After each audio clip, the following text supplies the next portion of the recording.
අයිබෝන් කියලා පිළිගන්නවා ඔයාලා හැමෝම අද සුපුරුදු පරිදිම Mr. Geek YouTube channel එකට. ඉතින් අද වීඩියෝ එකෙන් අපි කතා කරන්න යන්නේ ඔයාගේ ෆෝන් එක ස්ලෝ වෙලා නම් අන්න ඒකට විසඳුමක්. ඉතින් ඔයාගේ ෆෝන් එක ස්ලෝ වෙන්න බලපාන ප්‍රධානතම ක්‍රම දෙක සහ එන්න ඒ ක්‍රම දෙක විසඳලා කොහොමද ඔයාගේ ෆෝන් එක ස්ලෝ වෙන එකෙන් නවත්ත ගන්න කියලා අපි මෙන්න මේ වීඩියෝ එක ඇතුලේ කතා වෙනවා. ඉතින් ඒක නිසා මේ වීඩියෝ ගොඩක් වැදගත් වෙන නිසා ඔයාගේ මේ වීඩියෝ එක ස්කිප් නොකර බලන්න කියලා ඔයාලගෙන් ඉල්ලනවා.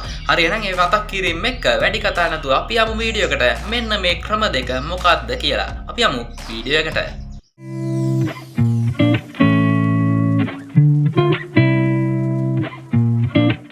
යාළුවනේ ඉතින් ඔයාගේ ස්ටෝරේජ් එක තමයි මුලින්ම බලපාන සාධකය වෙන්නේ ඔයාගේ ෆෝන් එක ස්ලෝ වෙන්න. ඉතින් ගොඩක් ෆෝන් ස්ලෝ වෙන්නේ මෙන්න මේ හේතුව නිසා. ඉතින් ඔයාලට පුළුවන් ඔයාගේ ෆෝන් එක රීසෙට් කරන්න. එහෙම වුණොත් ඔයාගේ සම්පූර්ණ ස්ටෝරේජ් එකම ඔයාලට ලබා ගන්න පුළුවන් සහ ඔයාලට නැත්තම් පුළුවන් ඔයාගේ අනවශ්‍ය දේවල් ඩිලීට් කරලා ඔයාගේ ස්ටෝරේජ් එක හදා ගන්න. අන්න එතකොට ඔයාගේ ෆෝන් එක ස්ලෝ වෙන එක නතර වෙනවා. ඉතින් අන්න ඒ ක්‍රමයෙන් භාවිතා කරලා ඔයාලට පුළුවන් ඔයාගේ ෆෝන් එක ස්ලෝ වෙන එක නතර කරගන්න. ඉතින් ඔයාගේ ෆෝන් එකේ ස්ටෝරේජ් තියෙනවා. හැබැයි ෆෝන් එක ස්ලෝ නම් මේකට බලපාලා තියෙන වෙනම කරුණක්. ඉතින් ගොඩක් වෙලාවට මේකට බලපාලා තියෙන කරුණ තමයි ඔයාගේ ෆෝන් එක පාවිච්චි කරපු කාලය සහ ඔයාගේ ෆෝන් එකේ නිෂ්පාදිත කාලය.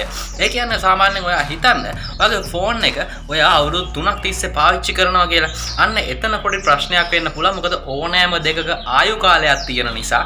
ඉතින් ඔයාගේ ෆෝන් එකේ ආයු කාලය දැන් මේ වෙනකොට ඉවර වීගෙන යන ගත්තමේ තමයි තියෙන්නේ. කියන්නේ ඩෙඩ් වෙන්න ඔන්න මෙන්න තියෙන්නේ. ඉතින් ඒක නිසා තමයි ඔයාගේ ෆෝන් එක ස්ලෝ වෙලා ඇත්තේ. සහ නිෂ්පාදිත වර්ෂයක් මේක බලපාන්න පුළුවන්. ඔයා මේක අලුතෙන් ගත්තා.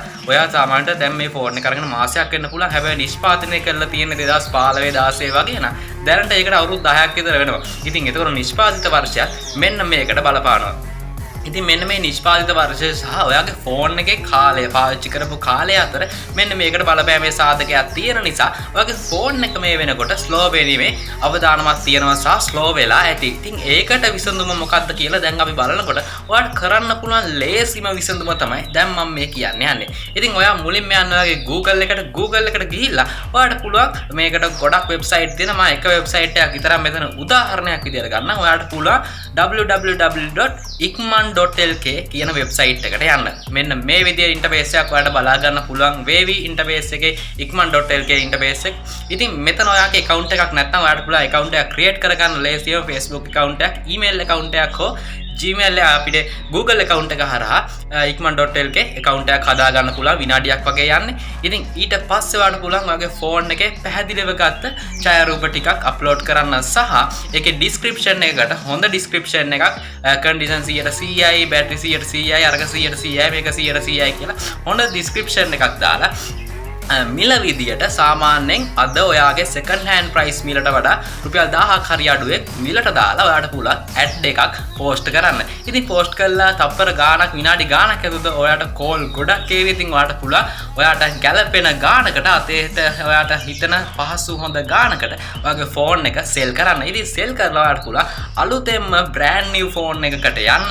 ඉතින් අන්න එතකොට ඔයාගේ slow වීමේ ප්‍රශ්නය එතනින් निराකරණය වෙනවා. ආයෙ ඔයාට slow අවුරුදු 3කට විතර පස්සේ. ඉතින් මම හිතනවා අන්න ඒ විසඳුම ඔයාට ගොඩක් වැදගත් වේවි කියලා. ඉතින් ඒක නිසා මේ වීඩියෝ එක ඇතුලෙන් ඔයාට ලොකු දේවල් ටිකක් ඉගෙන ගන්න ඇති කියලා මම හිතනවා. ඔයාගේ ෆෝන් එක ස්ලෝ වෙන එක මෙතනින් නතර වෙයි කියලා මම හිතනවා. හරි එහෙනම් මේ මතක් කිරීම එක අපි වීඩියෝ එකෙන් සමු ගන්නවා. වීඩියෝ එක තව දික් වෙන නිසා. ඉතින් ඔයාට පුළුවන් වීඩියෝ එක බලපු හැමෝටම ලයික් කරන්න, කමෙන්ට් කරන්න සහ මේ වීඩියෝ එක අනිත් අයට වැදගත් වෙන නිසා වීඩියෝ එක ෂෙයා කරන්න. හරි එහෙනම් ගිහින් එන්න ඊළඟ වීඩියෝ එකෙන් හමු වෙනතුරු පරිස්සමෙන් ඉන්න. සුබම සුබ දවසක්.